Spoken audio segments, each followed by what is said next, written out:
โตพี่น้องเอ้ยน้องเดิมมาแล้วนี่เออเออเออ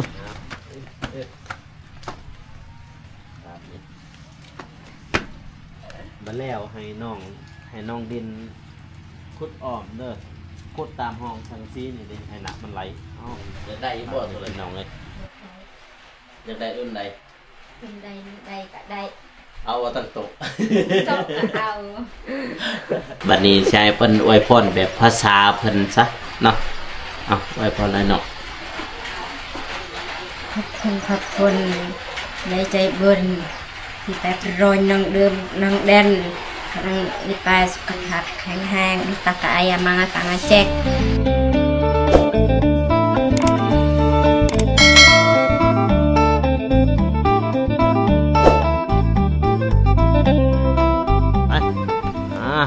โตพี่น้องเอ้ยน้องเดิมมาแล้วนี่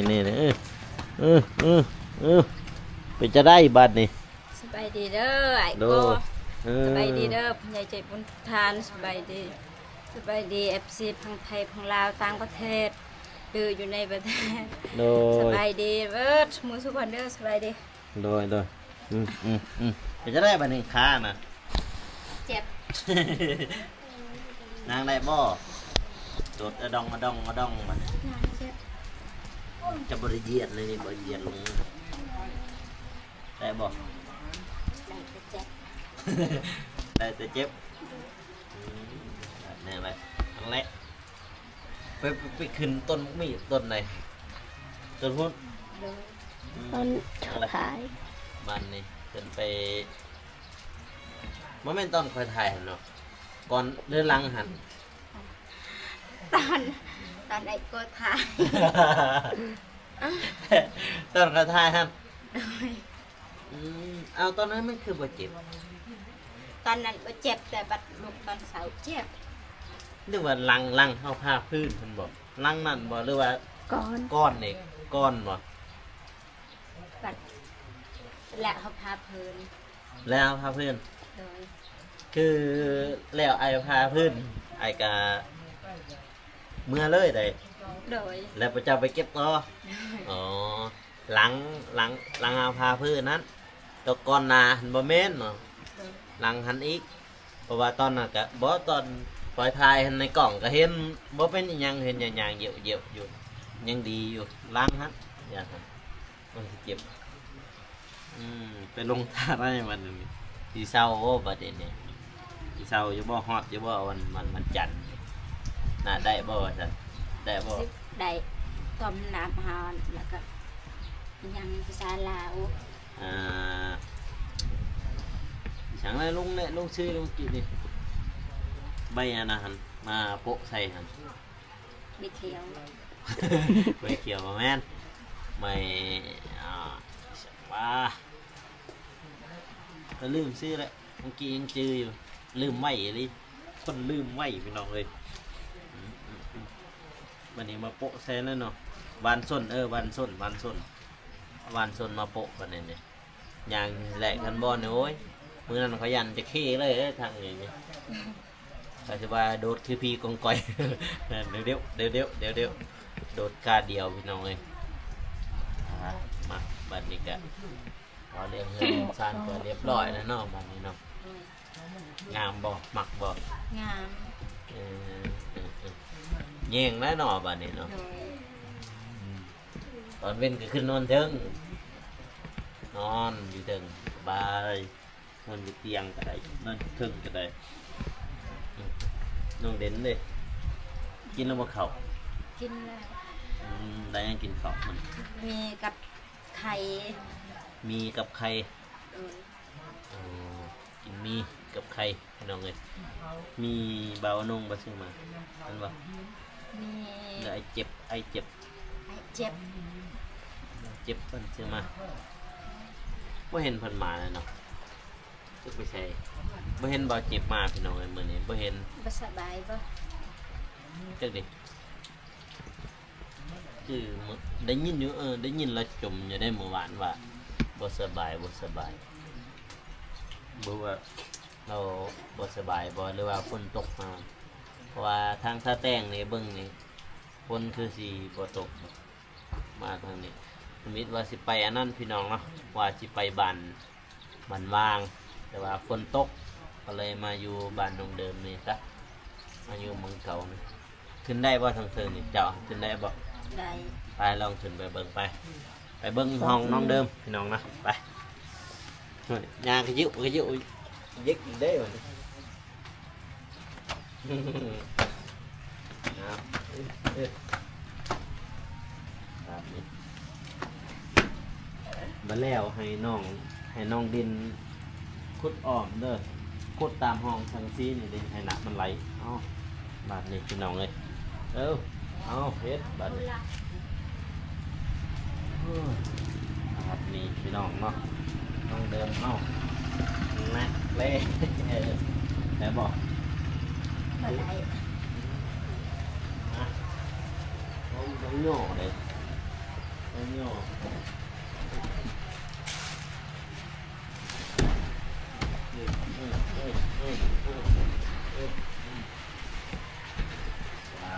บ้านนี้พี่น้องเนาะนี่บ่ห้องเจ้าห้องเจ้าจองไว้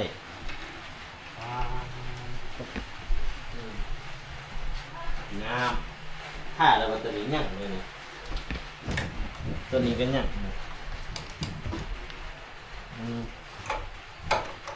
ใครให้ตัวเสวยให้มันสว่าง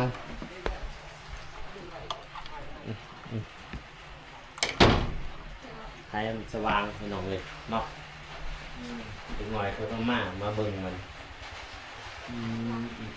จะเมียนเราบอกกระแจเมียนละ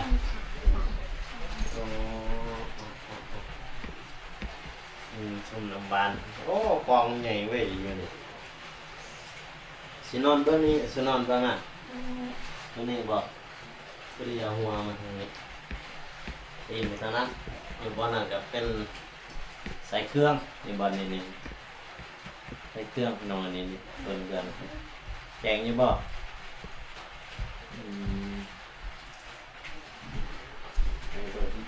บนนี้ที่ยันเติมอันฟ้าอยู่นี่มันก็มีสมาเลย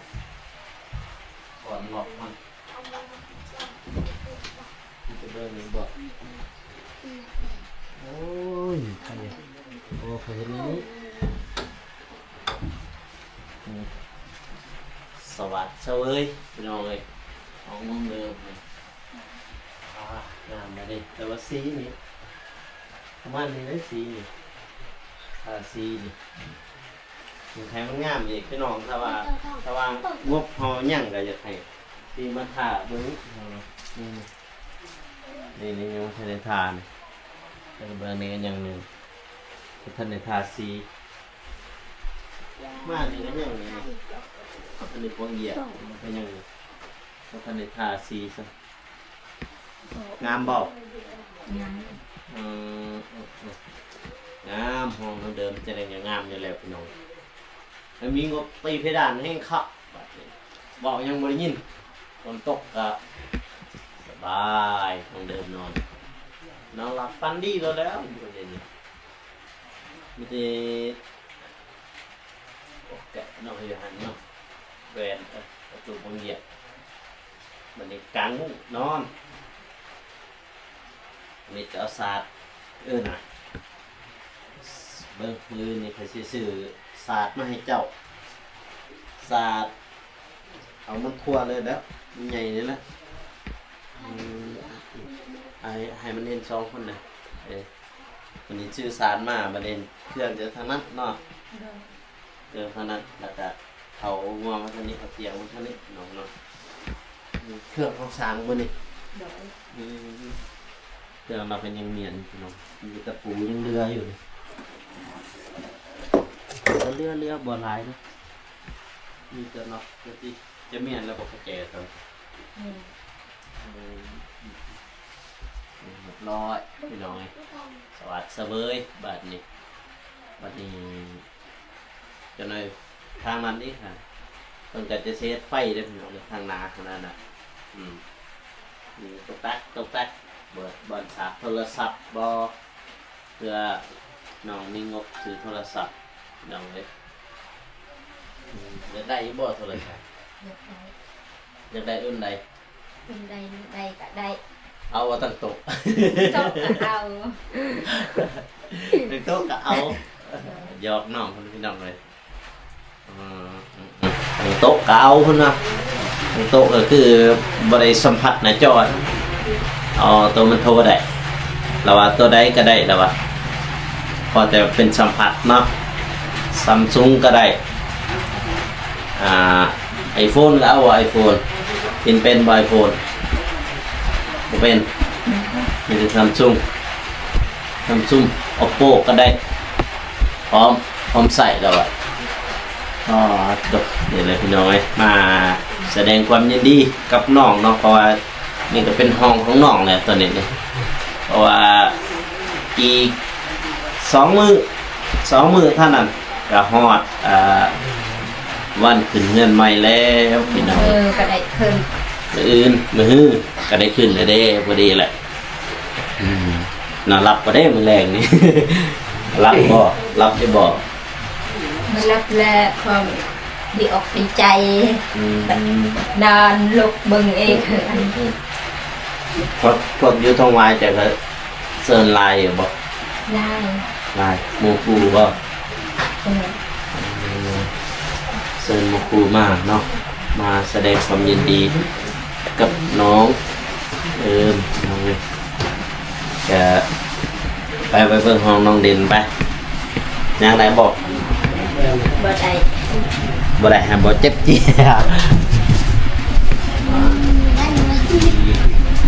โอ้แม่เลยบาลีท่านได้เป็นอีกหลักบ่บ่อยเลยเนี่ยฟังไม่ได้เดี๋ยวฟังไม่ได้นั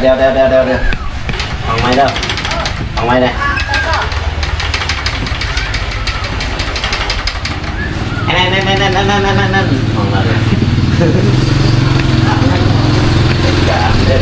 ของเราใหญ่เลยสายเราพูดสายหมดให้งีหมดตาเป็นหนึ่งวันกัน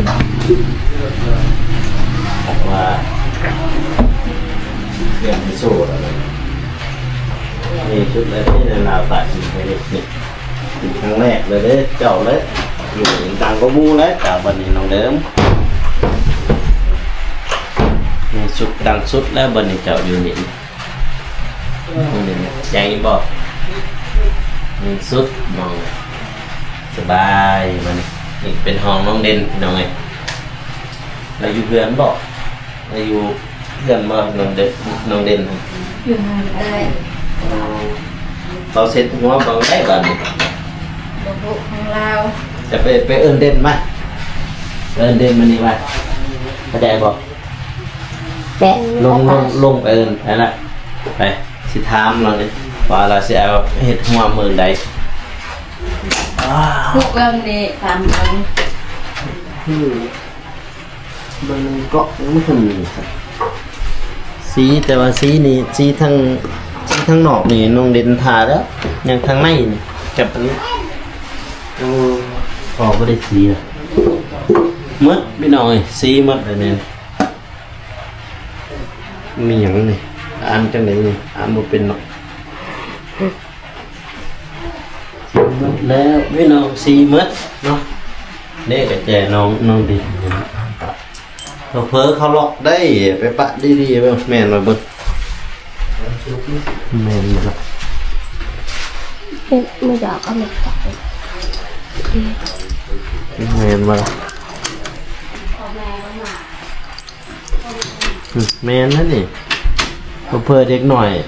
เข้าไปนี้เขาล็อกจ่อยไป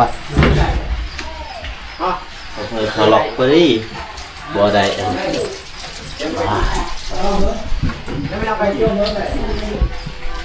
ผ้าสียังจะมักสียังผ้าต้นใหญ่ที่ไหนผ้างามสีแดงงามสีแดงงาม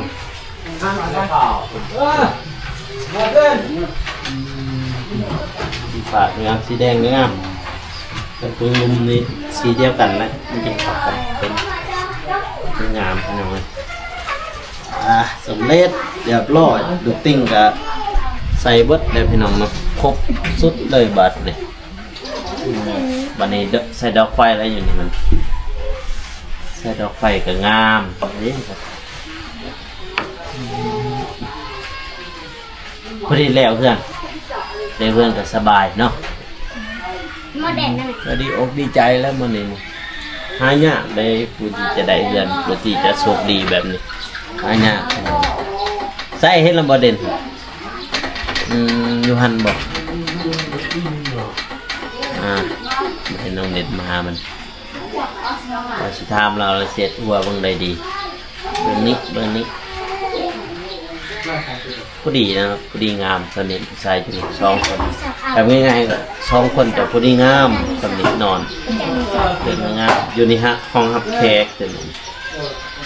ห้องรับแขกสบายแขกเข้ามาลินเอื้อยวันนี้พวกเอื้อยจะแล้วนอนสิมาอยู่ทางไหนนี่มือเขาขึ้นเพื่อนนะแต่ว่าขึ้นได้ให้เอื้อยจะนอนนี่เด้อนอนอยู่นี่นอนใช่ป่ะจะว่าน้องได้เฮือนใหม่แล้วได้เอื้อยให้เอื้อยนอนแน่สั่นนอนน้ำกันนะครับโอ้ยก็ดีอกดีใจพี่น้องเลยเพราะว่าเป็นเคสแรกเนาะที่ทีมงานเรามาสางมาซาเนาะทางลาวไต่พี่น้องเนาะมี4 นุ่มเนาะ4 ทานเนาะ4 คนอีกเนาะมีเบาอนุเบาโกเบาเจ็บเบาตูนพี่น้องเนาะแต่ว่าเรื่องอายุนี่เบาโกเลยหน่อยสุดอยู่นี่พี่น้องเลยหน่อยสุดเลยเบาโกนี่เบาอนุกะเศร้าเบาอนุกะ32นะเบาเจ็บกะเศร้าแต่ว่าจักปีเบาเจ็บไปทำ28เบาเจ็บ29 ปีพี่น้องเลยเบาตูนเนี่ยตูนมาเป็น27พี่น้องเนาะเบาโกให้ FC ทายเลย ให้ FC คอมเมนต์ไว้เลยเดาเอาเนาะให้ FC เดาเอาว่าเบาโกอายุจักปีพี่น้องใช่แหละน้องเด็ดเลยเด่นนี่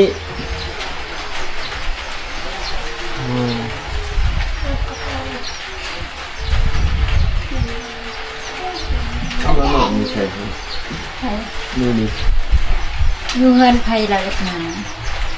พอแล้วก็น้องเดินไปอยู่นี้มันหนาว นอนน้ำน้องเด่นจำเป็นให้นอน กินข้าวน้องเดิม นั่นบอก กินเมลายเด้อ เขากล้องแน่สบายดีเกาะมาสบายดีโดยดีใจบ่เนาะได้เงินใหม่แล้วได้บัดนี้ได้เงินใหม่แล้วพี่น้องเลยดีอกดีใจแต่มิตรกับน้องเดิมนะเป็นคนเลือกของน้องนะเพราะน้องเป็นว่าอยากอยู่ตรงนั้นอยู่ใกล้เอ็นขั้วแล้วง่ายคือแม่ที่เพื่อนต้องอยู่ใกล้เอ็นขั้ว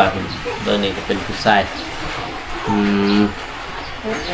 ฟันเห็นยังน้องเด่นส่วนนี้ฟันเน้นยังไม่ได้ฟันเห็นยังฟันดีอยู่ตีส่วนนี้นอนหลับอยู่ตีนอนหลับกินเขากินน้ำแซ่บอยู่ตีส่วนนี้ยังแซ่บนั่นเนาะแซ่บแล้วมันแบบแล้วเงินแล้วสั้นนี่แหละสิ่งสีทามเวียกให้น้องเนาะว่าเรื่องเวียกนี่ก็ยังยากอยู่พี่น้องยังบัตรเน็ตเขาไปทำอยู่เพราะว่ามาเวียกงานนี่ตลอดนะพี่น้องว่าสาวน้องว่ายังอยู่นี้ไอ้ก็ไปหาเวียกอยู่ทางในเมืองทางตัวเมืองในเมืองทางตัวเมืองมีบ่เวียกดีน้องเห็นได้เดี๋ยวอาจิธามาเขาด้านในนี่มาเบิ่งด้านในมา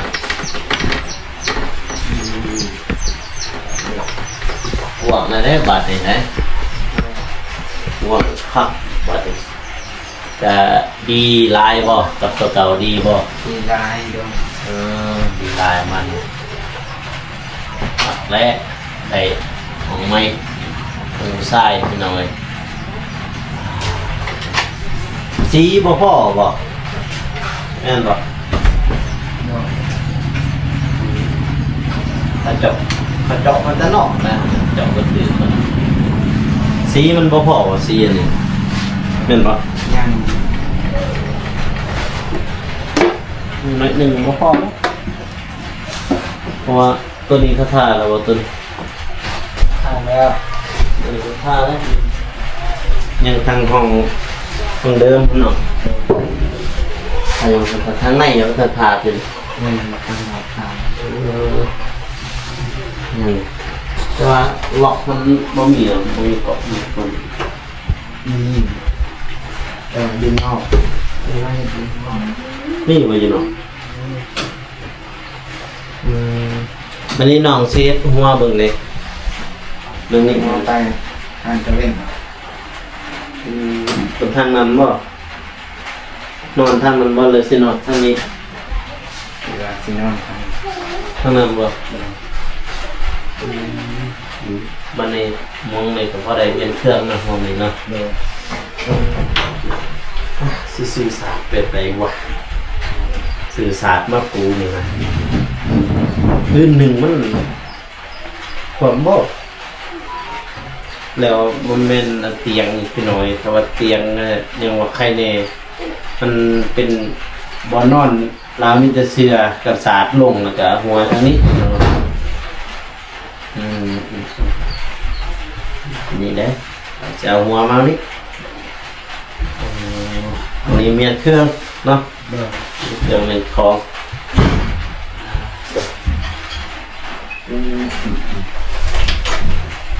เดี๋ยวบันกระแจจะไปปาไว้น้ำนองเดิมเลยกระแจประตูจะหน่อยเด็กหน่อยมันมาล็อกตึกเขายากได้บ่มีเข้าเลยเห็นกึศอะไรดูสิเขาใช่ไหมสิมาบงเยี่ยมก็มาบ่ได้เด้อคันเขาหลอกอยู่ไหนกลัวไว้ที่แจมาไปออกนอกไปเดี๋ยวอัดกันอัดพี่น้องเอ้ยง่ายๆกับตอนเว้นอยากให้เปิดก็ได้ประมาณไฟระบายสีมันไปกินสี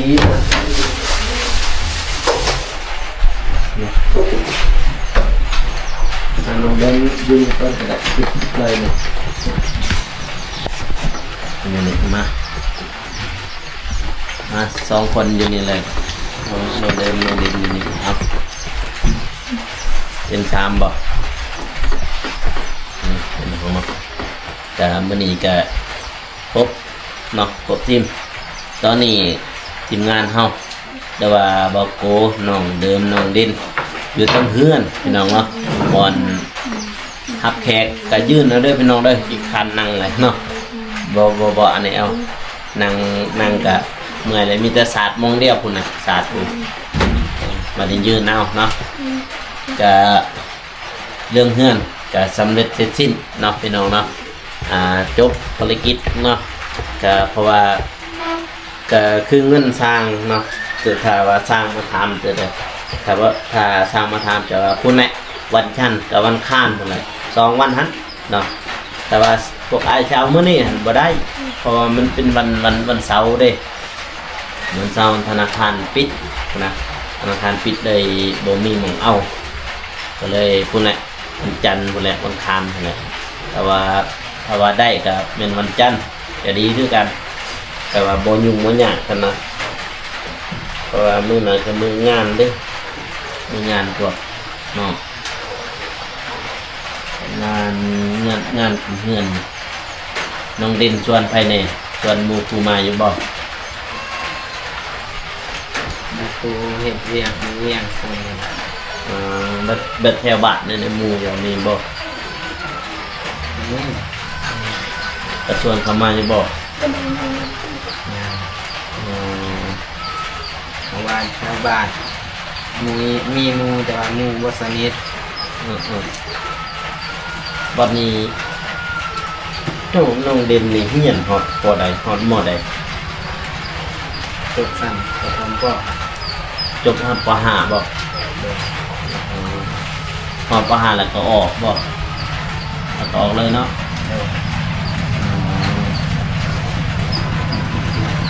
จบฮอดแต่ปห้าน้องตอนนั้นน้องจักปีตอนนั้นตอนเรียนมปห้า ประมาณ13 ปี ประมาณ13 ปีออกเฮียนแต่อายุ13 ปีพี่น้องเอ้ยบัดน้องเดิมเลยเฮียนฮอดไปเลยปห้าคือกันน้องเด่นกับปห้าน้องเดิมกับปห้าก็เลยออกเนาะง่ายๆก็คือได้อยู่ตีใบประกาศใบยังใบชีวประวัตินะก็ได้อยู่ตีได้บ่น้องเด่นได้บ่เพราะว่าปห้ามันมีชีวประวัติเด้ก็ไปต่อม.1 ม.2 ม.3 ม.4 ม.5แล้วก็ม.6 ม.7 น้องก็จบก็ดีอกดีใจนำน้อง2 คนเนาะก็ได้เตือนซ่าหรือว่าบ่นอนไหมพี่น้องเนาะเพราะว่างานทำไปสร้างหอนี้พี่น้องเนาะเพราะว่าผู้ใหญ่ใจบุญเพิ่นก็เมตตาสงสารน้องทั้ง2 คนเนาะก็เลยซัพพอร์ตหรือว่าสนับสนุนเนาะก็อยากให้น้องทั้ง2อวยพรยังจืออยู่ที่ภาษาอวยพรแบบภาษาคือวังนะได้บอกอวยพรแบบภาษาจะได้ยามาให้เพิ่นให้น้องเดิมอวยพรแบบภาษาชนเผ่ากะตูเด้อพี่น้องเด้อแต่คืออันนั้นภาษาลาวน้องเดิมเพิ่นก็อวยพรเนาะทุกคลิปแหละที่เอาถ่ายเพิ่นก็อวยพรอยู่พี่น้องเนาะ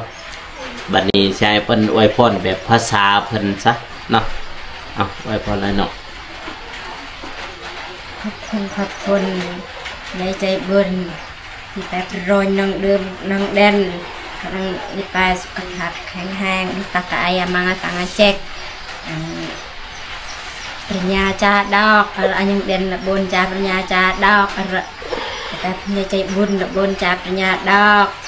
อันเจริญให้โตให้ตักเบียกหมอดังเกิดดังเงยสาธุเด้อเลยเอาน้องเด่นอีกจื้อบ่บ่ค่อยเป็นบ่เอาสำไรสำนึงก็ได้หรือว่าจะเอาภาษาลาวก็ได้น้องเด่นเขาเอาภาษาลาวเด้อเอาภาษาลาวก็ได้เอาขอบคุณหลายๆเด้อทางคนใหญ่ใจบุญที่ช่วยเหลือน้องเดิมน้องเด่นก็ขอบคุณหลายๆเด้อทางคนใหญ่ใจบุญขอให้คุณสุขภาพแข็งแรงลำด้วยสุขภาพดีตลอดปี